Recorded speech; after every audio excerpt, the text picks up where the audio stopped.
esse país que a gente vive, da forma como nós estamos vivendo, é alguma coisa que desanima os homens de bem, aqueles que querem viver de forma correta, agradavelmente a Deus, cuidando da sua família. É como que dizendo assim, eu estou aqui tão preocupado em, sabe, em ter ética, em ter palavra, em ter moral, em cuidar da minha reputação, né? Em fazer aquilo que a palavra de Deus diz, e eu estou vendo que na liderança aí, o pessoal que está em cima, ninguém está muito preocupado com isso. Haja visto, hoje está se tornando muito comum entre pastores e líderes da igreja, pessoas que estão no segundo, terceiro, às vezes até para cima de casamento.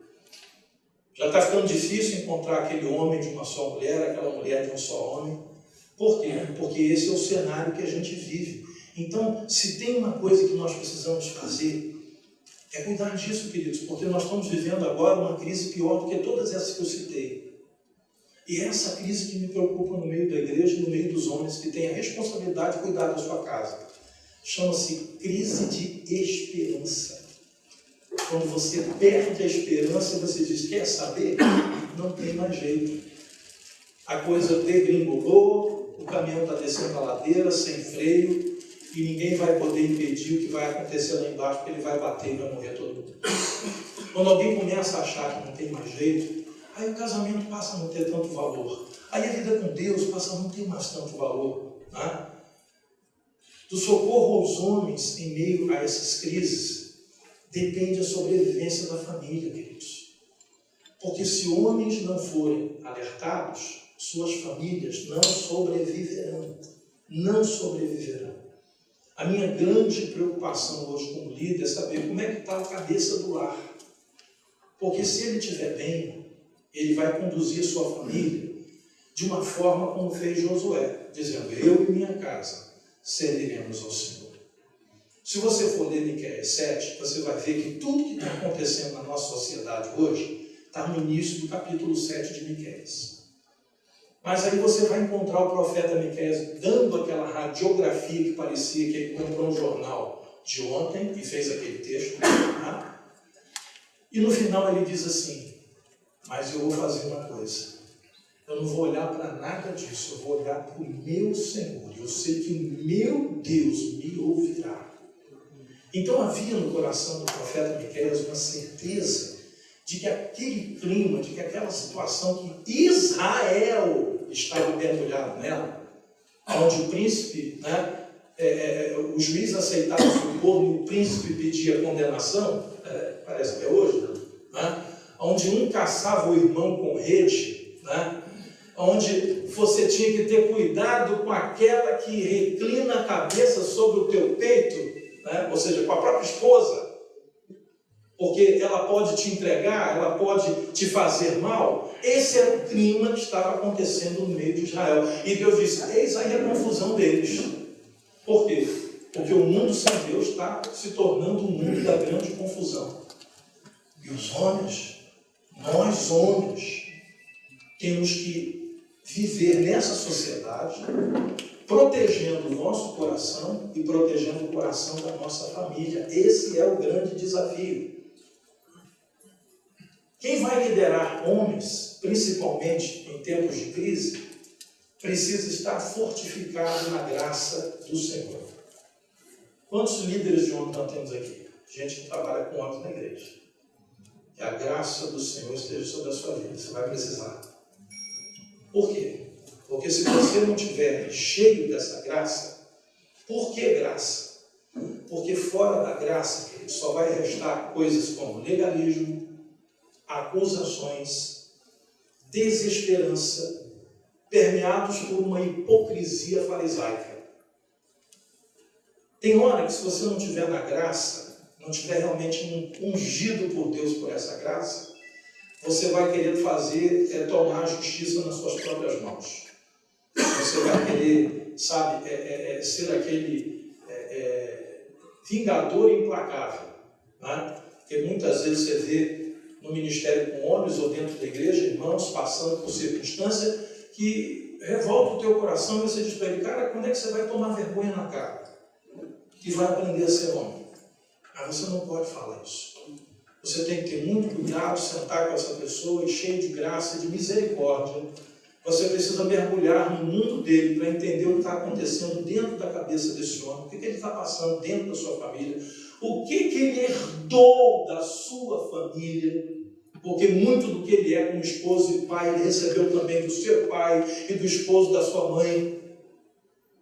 E não há como fazer muito diferente se ele não foi trabalhado, não foi tratado a respeito desses sentimentos que ele herdou.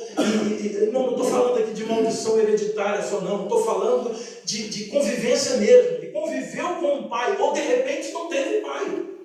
Ele não sabe o referencial de pai que ele não teve. Então, se você não tiver graça e não tiver misericórdia de Deus, você vai levar a coisa na base do legalismo, da acusação, e vai passar um pouquinho de óleo de peroba para ficar de acordo com a hipocrisia dos fariseus, fazendo conta que está tudo bem, quando na verdade não está nada bem.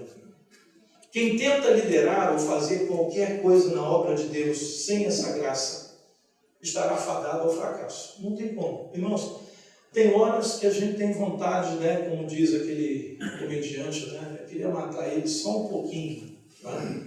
Se é que alguém pode matar alguém um pouquinho, né? Mas você tem que respirar fundo, né, e dizer, Senhor, se eu estivesse nessa situação, como eu gostaria de ser tratado?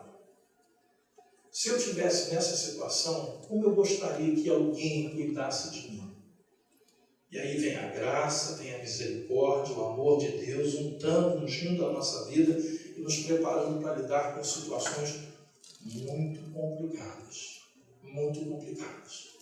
Irmãos, às vezes você senta com alguém, um homem de Deus, né? Conhece a palavra, mas está vivendo um drama na sua família, no seu casamento. Você senta com ele e vai conversar. E ele começa a falar e você começa a fazer algumas anotações, e daqui a pouquinho você já não está entendendo mais nada, que é um novelo. Você está ali tentando achar a ponta para saber onde você vai começar a desembolar o novelo.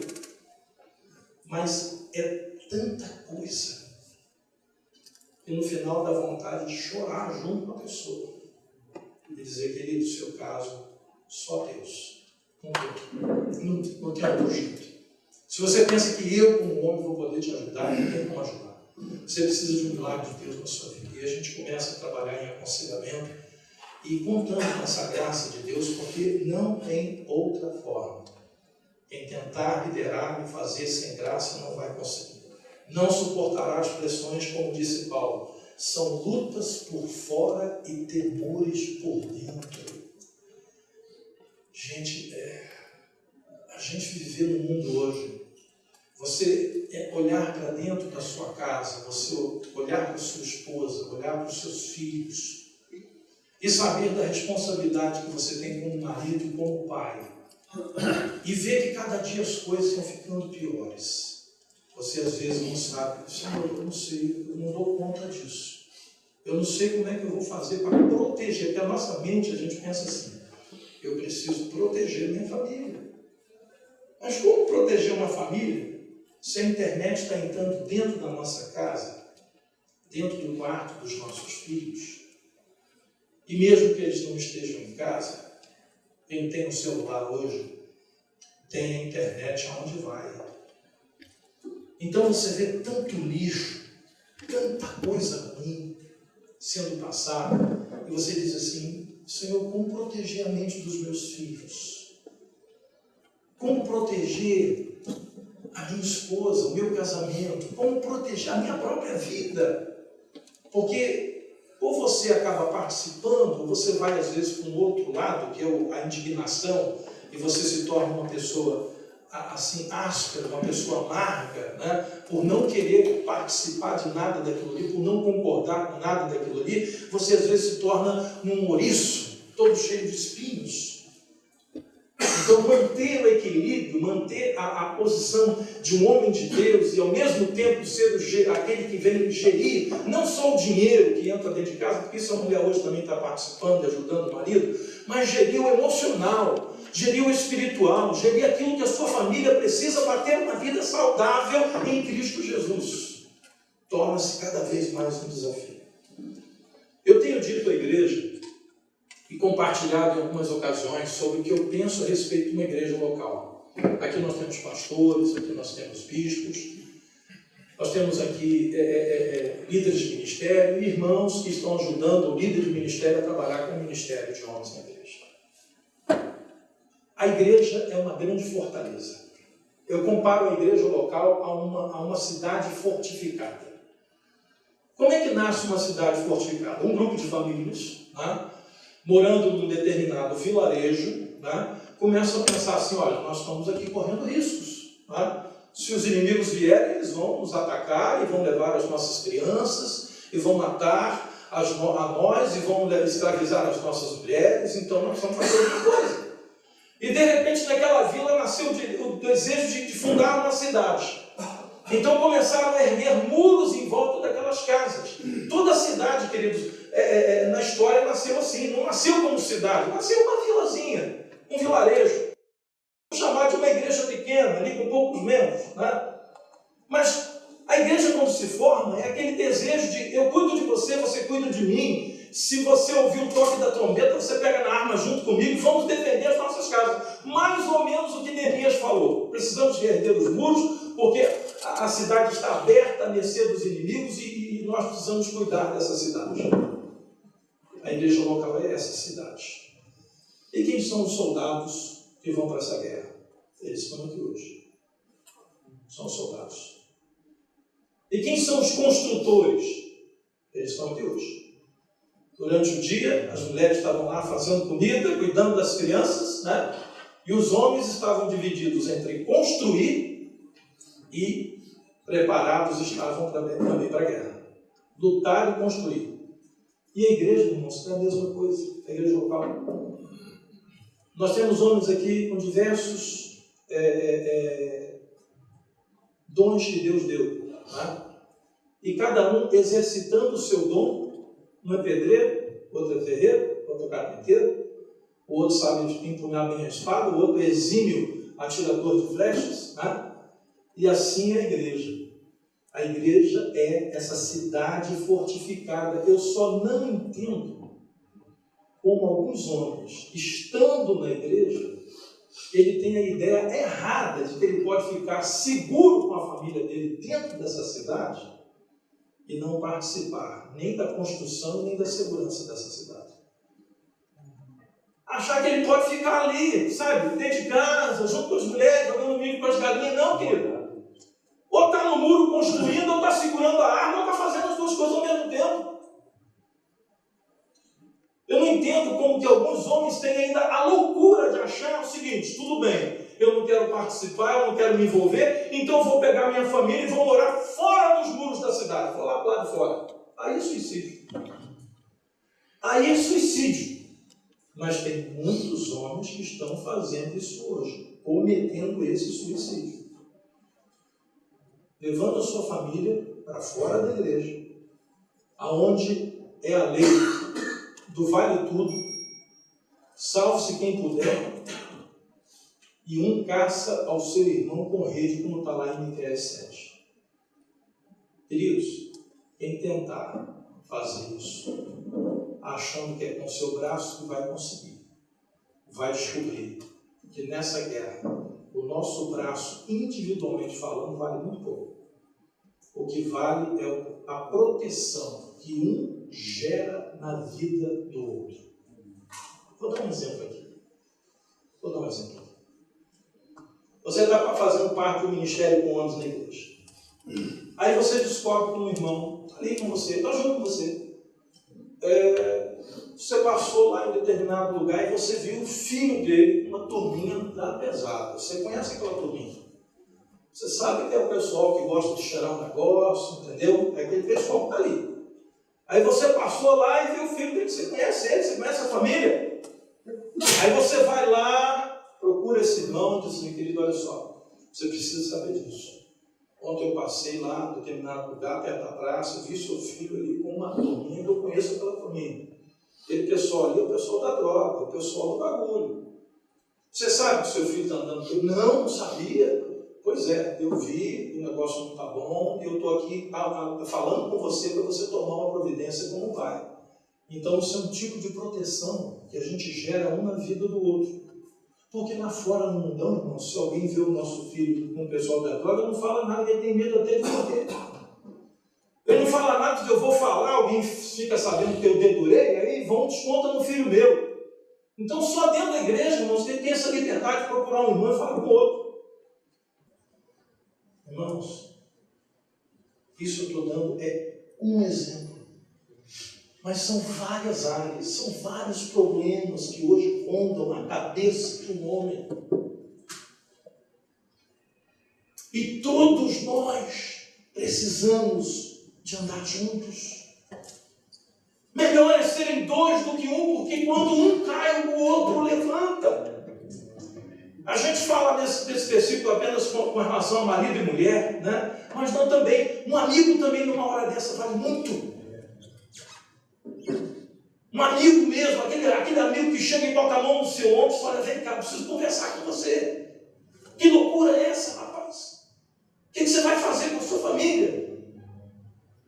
E nunca nós precisamos tanto disso. Só tem muitos homens da igreja que não reconhecem isso. Na orientação que Paulo deu a Timóteo, nós vemos a presença de 3 níveis de homens nessa orientação que ele deu. Aí ele fala primeiro aos pastores e bispos, que inclui, no caso, Timóteo. Né? Ele está dizendo aqui, tu, pois, filho meu, fortifica-te na graça que está em Cristo Jesus. Ou seja, ele começa falando para Timóteo. Timóteo era um bispo da igreja. Jovem, mas um bispo. E ele ali está orientando Timóteo a respeito de como Timóteo tinha que fazer como líder, como homem de Deus naquela igreja, naquela situação. E o que da minha parte ouviste, através de muitas testemunhas. Agora Paulo está falando de si mesmo. Fala com Timóteo, depois fala de si mesmo. Aqui vamos tratar do nível de liderança maior, pastoral, episcopal. Mas também ali há uma presença de Deus para falar ao coração de líderes. Os líderes que ele estaria levando a cuidar da igreja, dos homens da igreja, das famílias da igreja, dos casais da igreja. Quando você segue, diz o seguinte, e isso mesmo transmite a homens fiéis e também idôneos. Então, o primeiro nível era Paulo, né, e Timóteo, como líderes da igreja, Paulo falando do seu testemunho para o seu filho na fé, Timóteo, que era um bispo e tinha uma igreja para cuidar. Aliás, várias igrejas naquela região. Mas ele diz o seguinte, você não vai conseguir fazer esse trabalho sozinho. Você tem que transmitir isso para outros homens, que sejam fiéis e idôneos. Não adianta você ter uma liderança que não é nem fiel, nem idônea, não vai funcionar.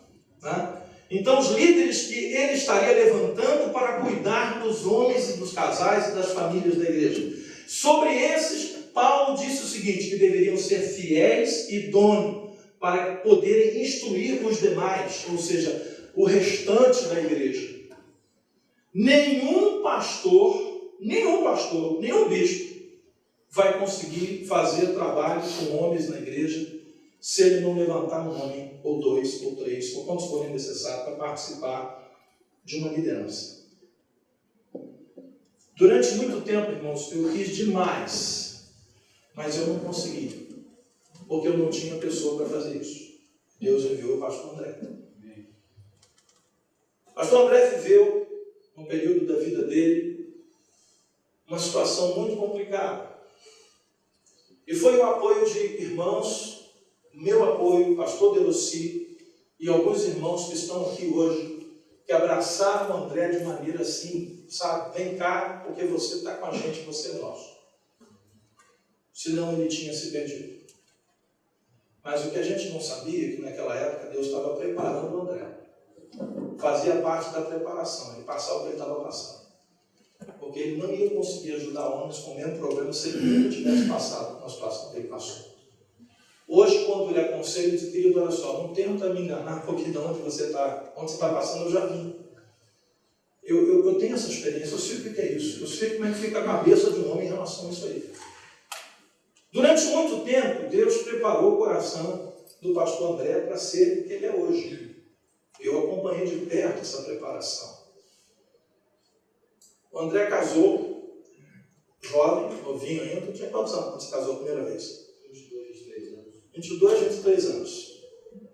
E no início do seu casamento, a sua esposinha linda e maravilhosa o traiu. Primeira experiência. Não teve jeito. Ele se divorciou e jurou para si mesmo: não caso nunca mais. Não quero mais me casar. Primeira experiência, a traição. Segunda experiência, vivida pelo André, que nem sonhava em ser pastor e que na época estava contente em só ser crente. É que Deus trabalhou no coração dele. Ele conheceu uma jovem que mudou o jeito dele de pensar e ele novamente voltou a acreditar que era possível ter uma família ao lado de alguém que fosse fiel e honrado. Ele voltou a sonhar, namorou, noivou, casou. Uma esposa abençoada, uma mulher de Deus. Mas um belo dia, depois de um culto de Santa Ceia, domingo, maravilhoso, um dia lindo, sol, vai ele para casa e diz para a esposa: vamos visitar o meu pai, um tempo que eu não vejo, estou preocupado com ele, porque ele tem um pai, o André tem um pai que ele cuida dele como pai. Sabe? O filho é o pai, ele é o meu pai. Então ele foi visitar o papai. Veio lá um doido, maluco, com um Fusca velho caindo aos pedaços, drogado, mamado, tudo ruim. O enviado do diabo subiu em cima da calçada, bateu nos dois, derrubou o muro de uma Assembleia de Deus que tem só esse tamanho aqui. Entendeu? O muro tem esse tamanho aqui, o muro. Eu consegui derrubar o muro da igreja. Tipo assim, vou matar esses dois imprensados no muro da igreja. Esse não é meu irmão. E naquela noite começava a agonia, eu correndo para o hospital, André internado lá no pronto-socorro do Alcântara, mais quebrado que a rua Teseira, mas viu. E a esposa dele, muito franzininha, muito magrinha, não suportou e faleceu.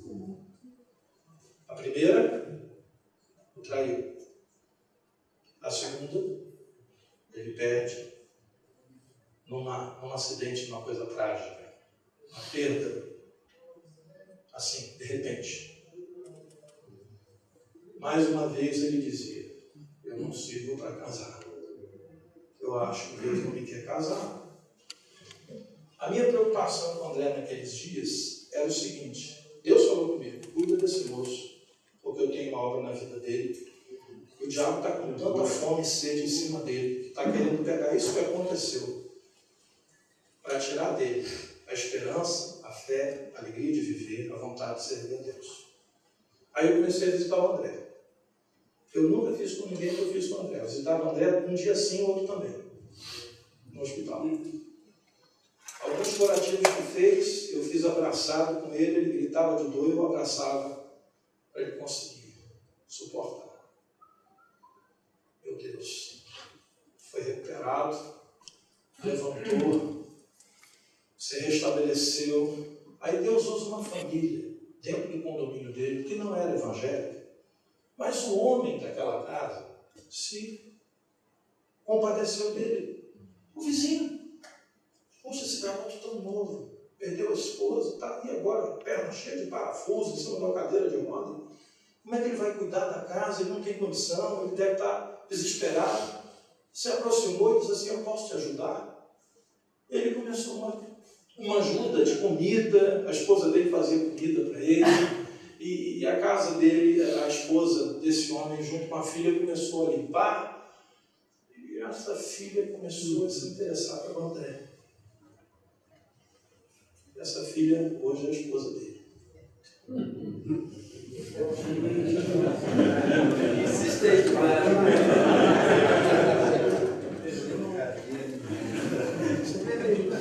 A primeira, o traído. A segunda, ele perdeu tragicamente. E agora, no terceiro casamento, esse moço que odiava, que abominava a traição, ele faz isso com a esposa. Eu estou falando porque ele não expõe sobre ninguém, isso é uma experiência muito dolorosa que ele passou. 3 filhas. Mas em todas essas experiências, o que ajudou ele foram irmãos amados que estiveram ao lado dele. No meio daquela confusão, eu me lembro de um dia à tarde, quando eu pedi que ele viesse aqui na estância, eu tive uma conversa muito séria com ele. E disse para ele que Deus tinha reservado para ele se ele estava disposto a jogar tudo para o alto, por causa de uma loucura.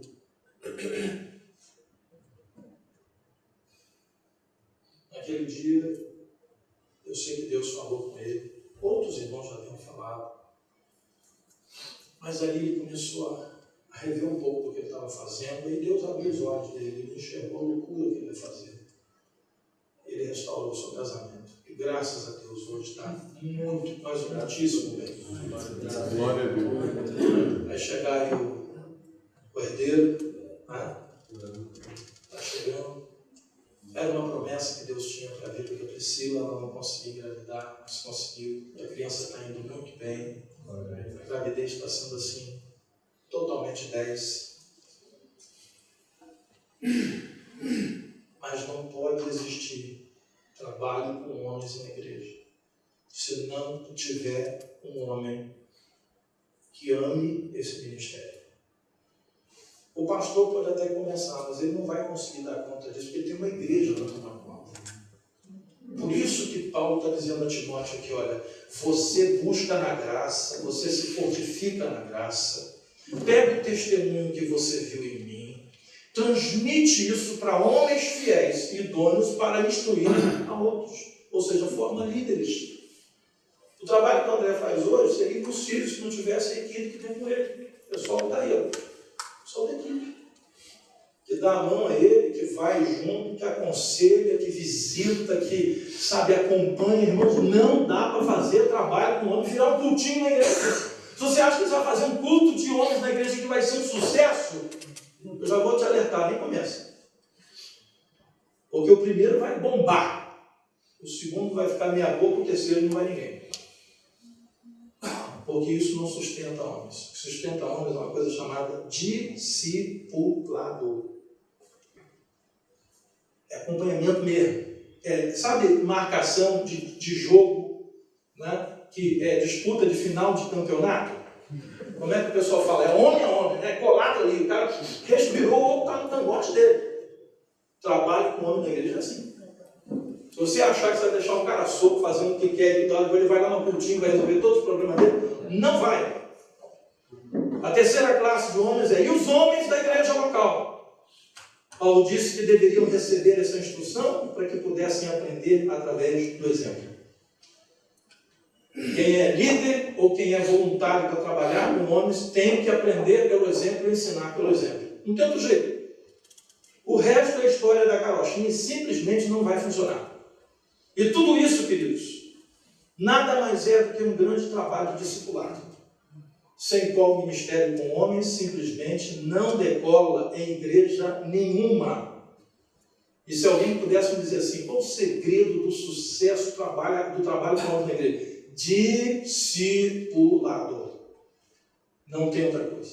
Você acha que vai fazer um culto e vai dar conta? Não vai.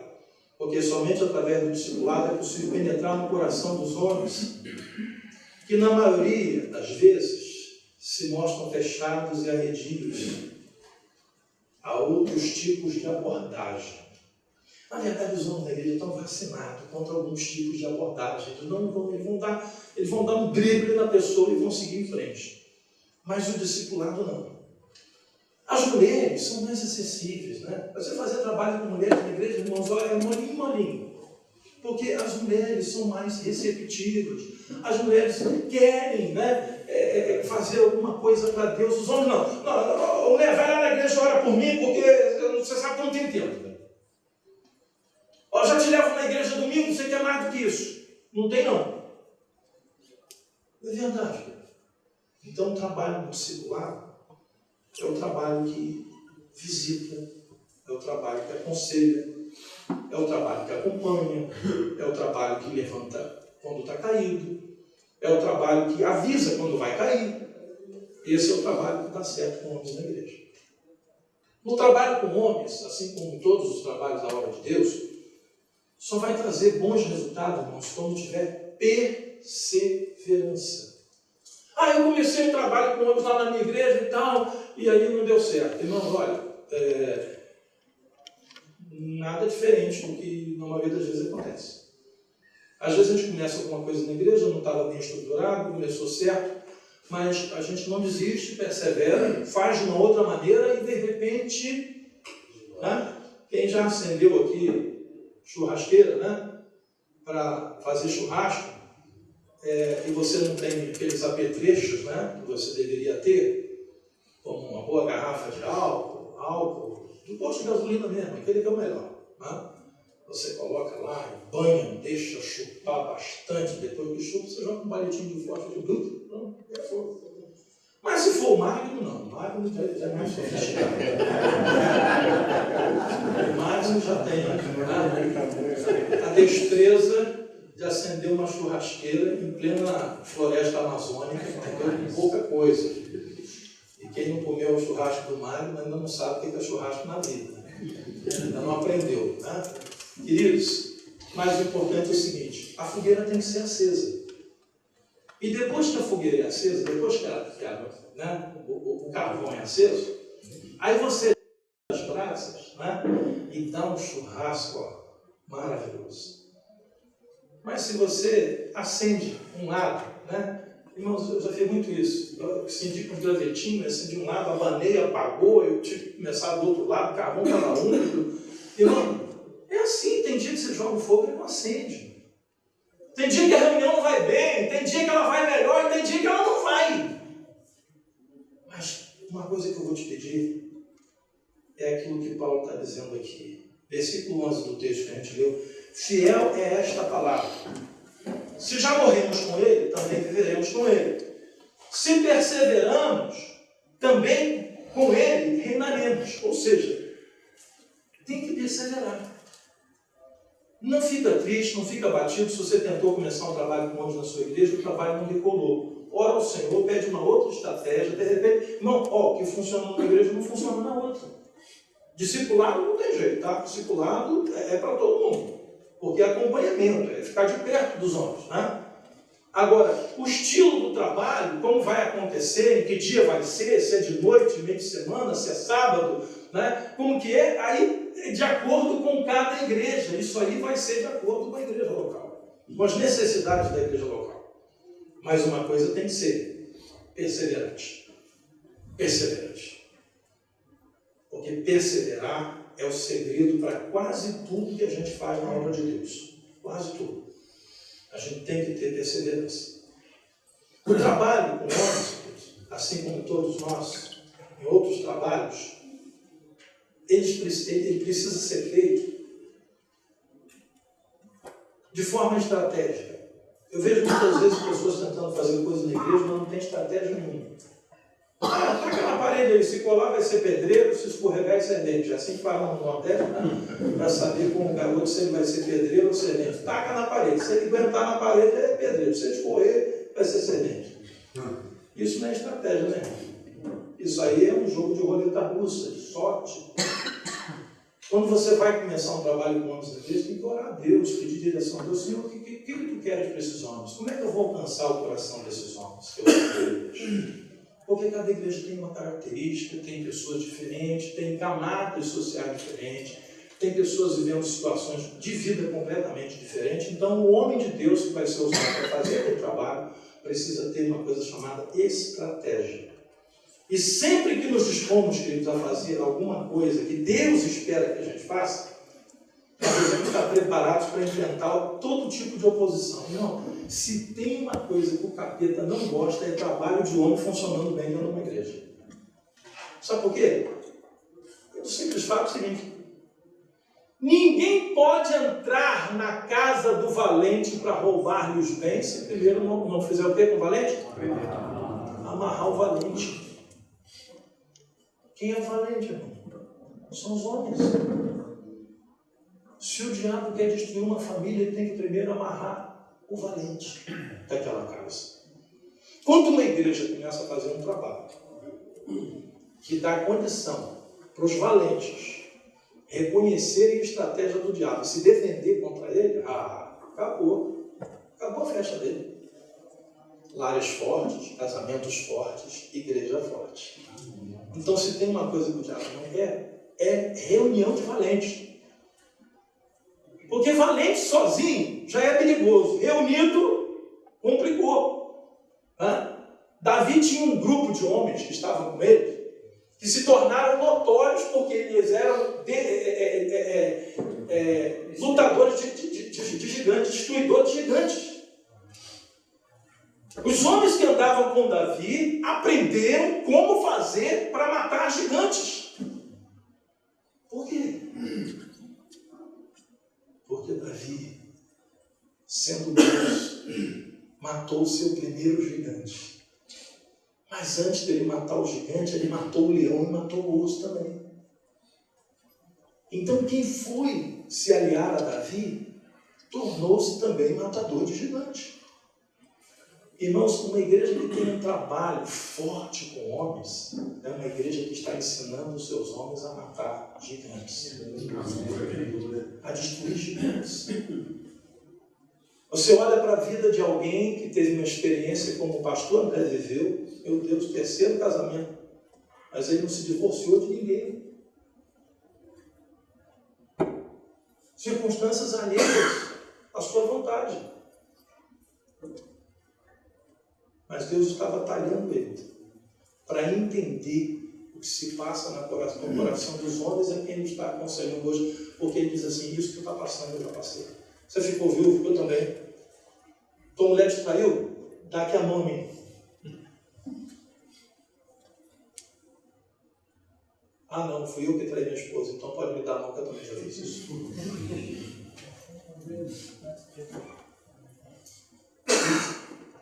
Irmãos, quando eu vejo o diabo com tanta fome e sede na vida de alguém, eu já sei o que está acontecendo aí. Quando Jesus nasceu, o que o diabo fez? Moveu o coração de Herodes para fazer um morticínio de crianças, porque iria alcançar Jesus.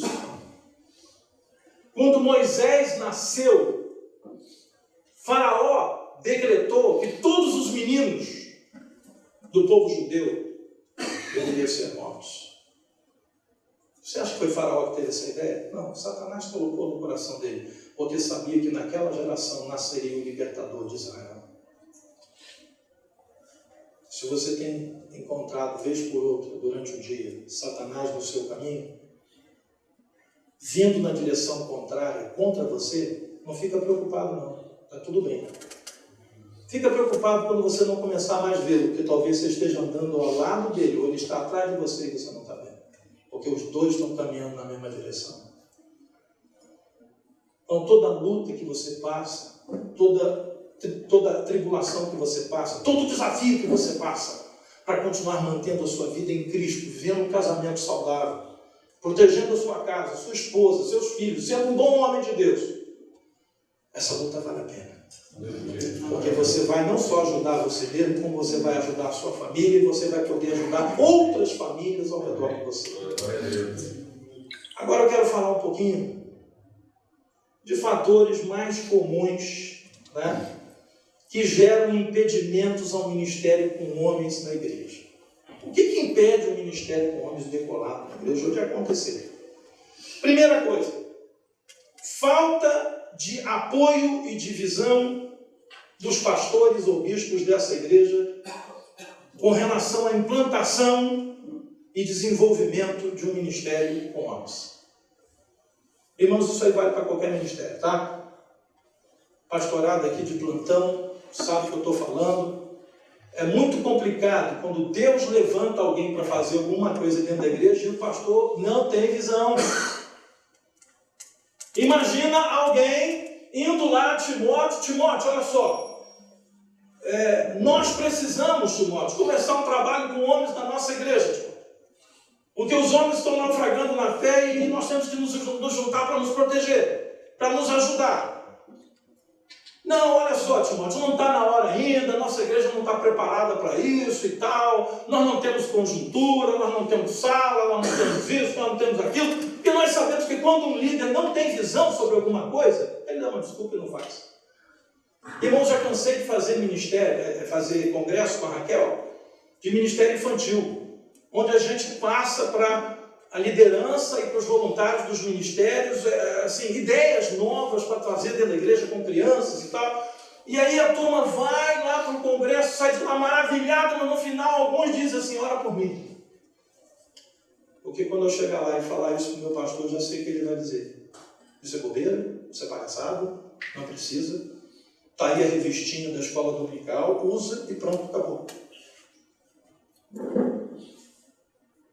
Imagina um líder de ministério que tem a chama, a fome, a sede, né, de ter um ministério infantil na igreja mais pujante, e ele procura o pastor dele e diz assim, olha, eu aprendi lá no congresso onde eu fui que nós precisamos ter pelo menos 50 pessoas envolvidas com crianças da igreja.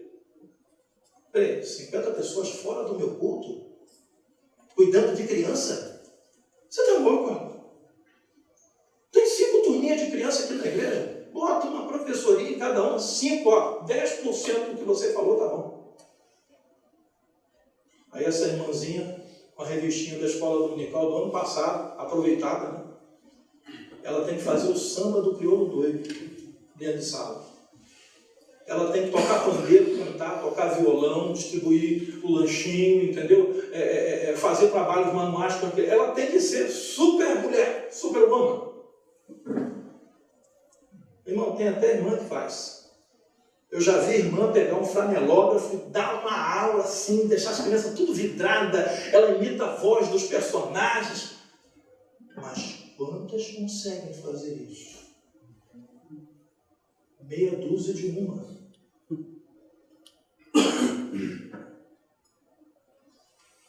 Então, irmãos, o trabalho com o homem só vai decolar na igreja se o líder da igreja entender uma coisa.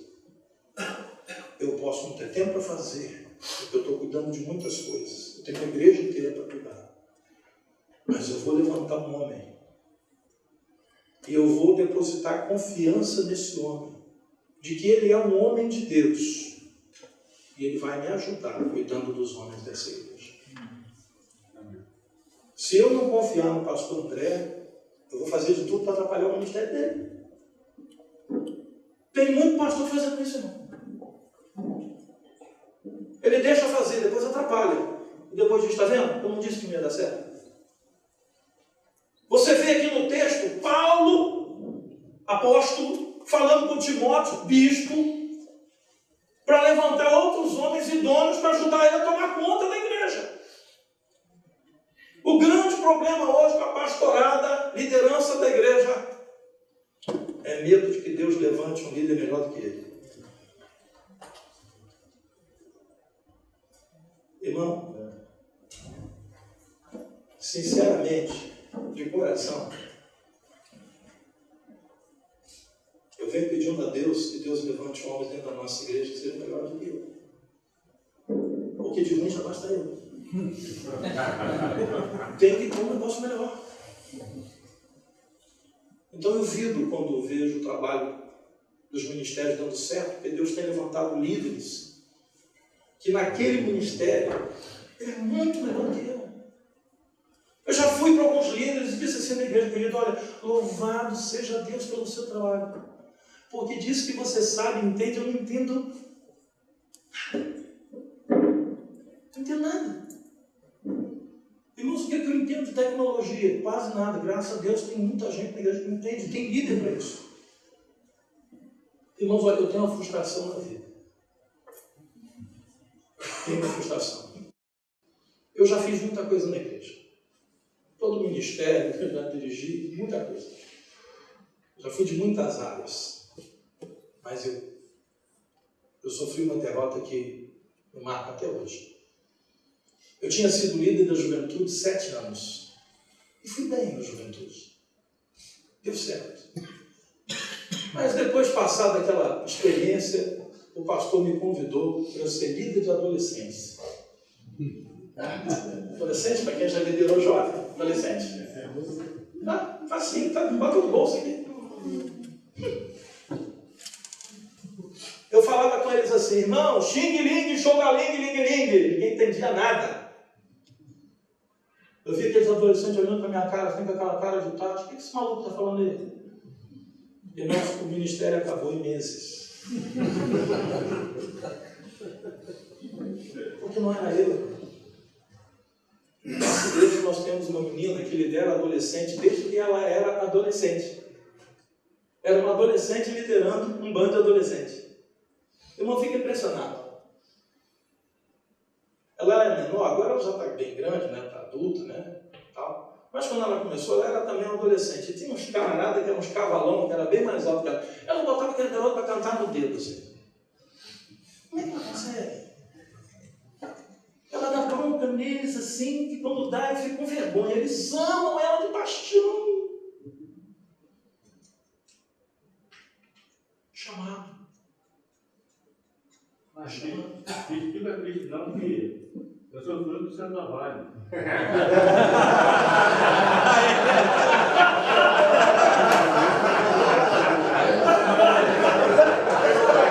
Esse é o único que deu certo.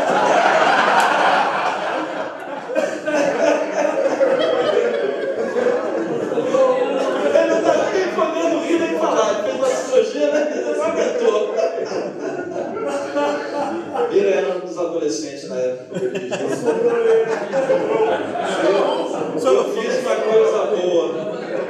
Eu me lembro, na época eu fiz uma coisa boa e foi com ele.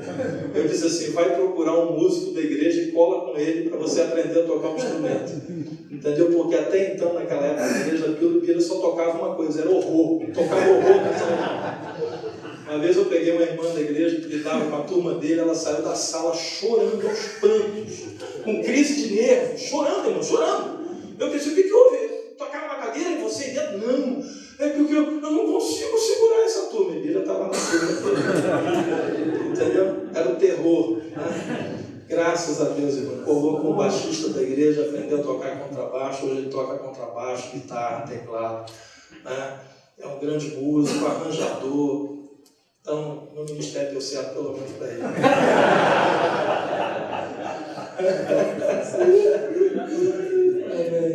Queridos, mas não tem jeito. Tem que ter paixão. Tem que ter um chamado de Deus.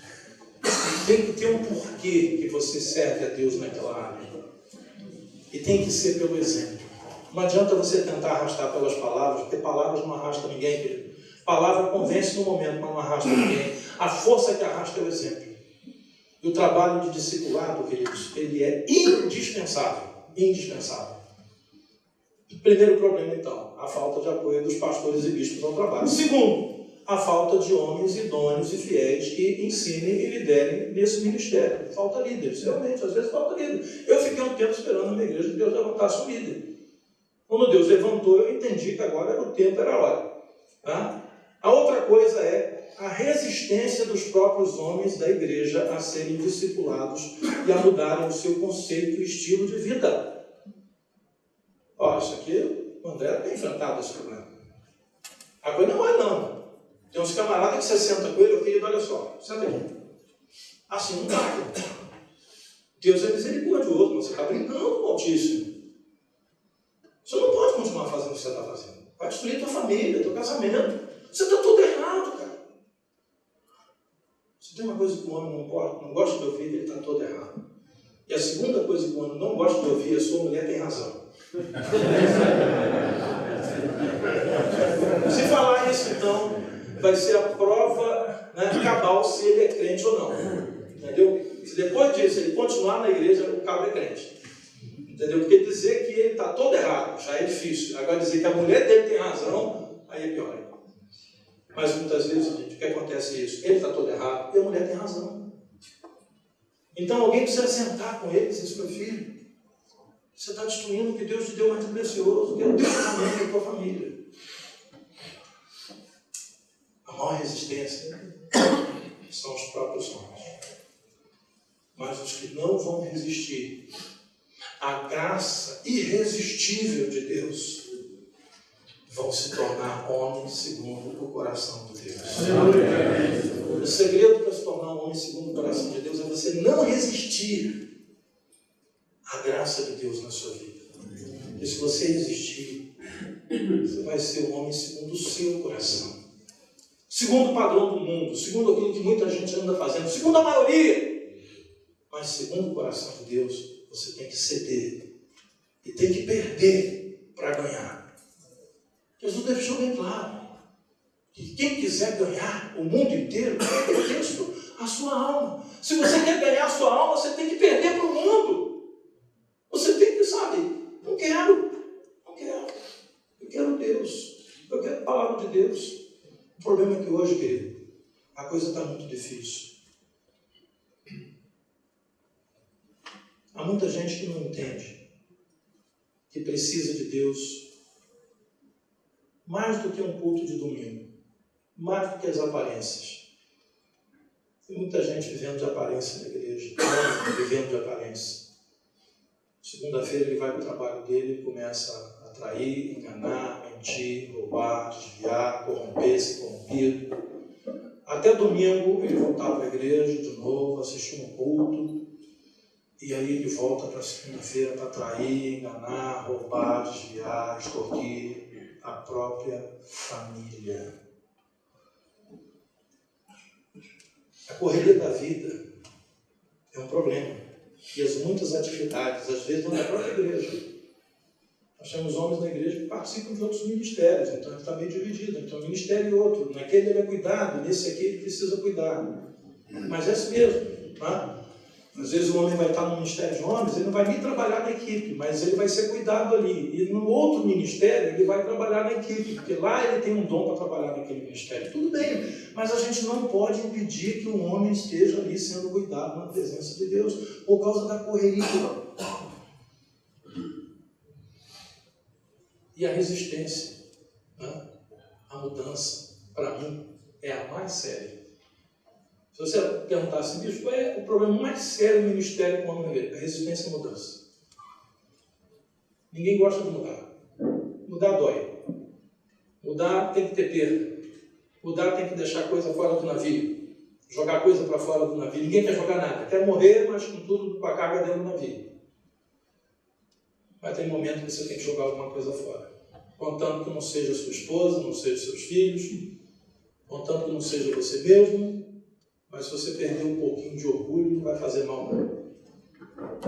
Dica para quem trabalha com homem dentro da igreja. Dica. Use as mulheres. Como é que eu faço para romper a dificuldade que eu tenho de reunir homens na minha igreja? Faz antes uma reunião com as mulheres. Porque o que você não consegue, a mulher do cabra consegue. E tem mulher que muito ajuda quando não atrapalha, né? Por quê? Porque justamente no dia que aconteceu o congresso, ela disse que tinha que levar ela na casa da mãe. Essa é a mulher que não é sábia. Justamente no dia que ia acontecer aquele culto maravilhoso, que Deus ia falar profundamente ao coração do marido, ela disse, não, eu preciso de um casamento, você tem que me levar. Os homens da minha igreja aqui sabem que eu faço isso na igreja, no culto. Atenção, mulheres, não estou falando com os homens. Os barbudos não vão me ouvir agora. Atenção, mulherada, manda o seu marido para o congresso. Porque se você mandar ele para o congresso, eu prometo que no final devolvo um marido melhor para você.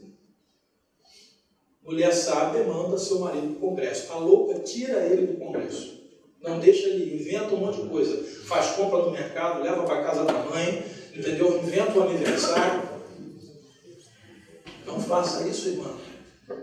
Quando eu falo isso, a mulherada cai na pele do marido. Você vai sim. Você no dia vai estar lá. Você tem que estar lá. E eu não quero você dentro de casa, eu não quero você cuidando de filho, eu não quero você fazendo nada nesse dia, eu quero você lá. Aí o marido vê que está cercado, né? O pastor cercou, a mulher cercou, até os filhos já estão olhando meio atravessados para ele se ele não for. Entendeu? Aí ele vai. Mas o pior é que ele vai e gosta. E Deus fala com ele. E aí no segundo congresso, não precisa mais fazer tanto esforço, porque ele agora quer ir. O difícil é o primeiro, sabe por quê? Porque o primeiro gera necessidade de mudança. Tem uns camaradas aí, não quero, por favor, eu não quero ofender você, tá? Mas tem uns camaradas que começam a lavar o carro sábado de manhã e só acaba sábado à noite. Encera o carro por dentro, por fora, lava o motor, enxuga o motor, bota um óleozinho para ficar brilhando. Irmão, já fiz isso. Se você quiser, eu te ensino como é que faz. Mas eu parei de fazer isso.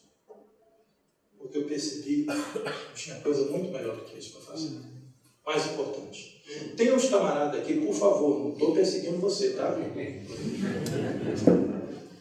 E sábado de manhã, Jesus pode até voltar. Quer dizer, a gente dá um tempo aí, porque eu vou jogar minha bolinha primeiro. Depois tu volta, pô. Justamente na hora da bolinha.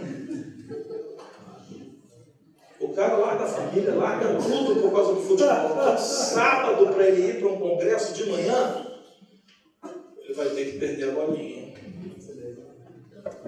Irmão, mudança dói, mas mudança edifica. Vocês que estão aqui são ou pastor, ou líder de homem, ou voluntário do ministério de homem. Se vocês não mudarem, não fique esperando que os outros homens da igreja vão mudar. Porque Paulo disse para Timóteo, lembra do meu exemplo. Paulo era o exemplo. Torna-te padrão dos fiéis. Aí era Paulo pedindo para Timóteo ser exemplo. Ninguém despreze a tua mocidade. Por quê? Porque Timóteo era jovem. Alguém poderia dizer, ele não tem experiência, mas ele tinha, eu sendo jovem. Então, queridos, nós precisamos revirar o nosso coração se a gente quer que Deus nos use para revirar o coração de outros homens. Esse é o segredo. Não é fácil. Tem sofrimento envolvido na coisa aí. Tem sofrimento. Paulo está falando aqui, sofrimento. Sofrimento. Ele diz o seguinte, versículo 9 que a gente leu. Pelo qual estou sofrendo até algemas, como malfeitor. Contudo, a palavra de Deus não está algemada. Ele estava algemado, ele estava preso. Ele estava numa situação difícil. Mas ele estava dizendo, a palavra de Deus não está algemada. Se você está sofrendo algemas, mas a palavra de Deus não estiver algemada na sua vida, está tudo certo. Agora, se você estiver soltinho por aí, mas a palavra de Deus estiver algemada na sua vida, impedida, aí você está mal. Paulo estava preso, mas estava solto. Tem muita gente hoje que está solto e está preso. Preso por um monte de coisa que não deveria estar.